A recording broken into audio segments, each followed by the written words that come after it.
তো কলকাতার মধ্যেই একদিনের ছোট্ট ছুটি কাটানোর প্ল্যান করলে ভাবি কোথায় যাওয়া যায়।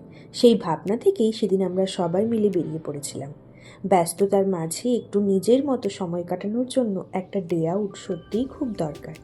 আর বলতে বলতে দেখো আমরা পৌঁছেও গেলাম আমাদের আজকের ডেস্টিনেশনে। প্রথমেই জায়গাটার পরিবেশটা আমাদের বেশ ভালো লেগেছিল। চারিদিকে সবুজে ঘেরা শান্ত পরিবেশ, শহরের কোলাহল থেকে একটু দূরে, যেন অন্যরকম একটা অনুভূতি।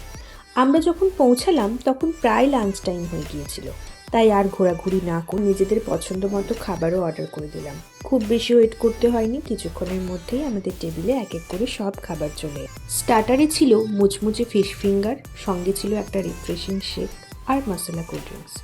স্টার্টার শেষ করে শুরু হলো মেন কোর্স। গরম ভাত, ডাল, আলু ভাজা, মিক্স ভেজ আর চিকেন কারি দিয়ে জমিয়ে লাঞ্চ করলাম। আর বাঙালির খাওয়া কি মিষ্টি ছাড়া সম্পূর্ণ হয়? তাই শেষ পাতে ছিল ঠান্ডা মিষ্টি দই। খাওয়া দাওয়া শেষ করে বেরিয়ে পড়লাম পুরো জায়গাটা একটু ঘুরে দেখার জন্য।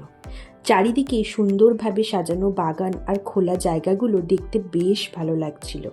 বাচ্চাদের জন্যও ছিল বেশ কিছু রাইড, যেখানে তারা দারুণ মজা করতে পারে। এখানে ছিল কয়েকটা কিউট খরগোশও। ওদের সঙ্গে একটু সময় কাটিয়ে আর ছবি তুলে বেশ ভালো লাগছিল।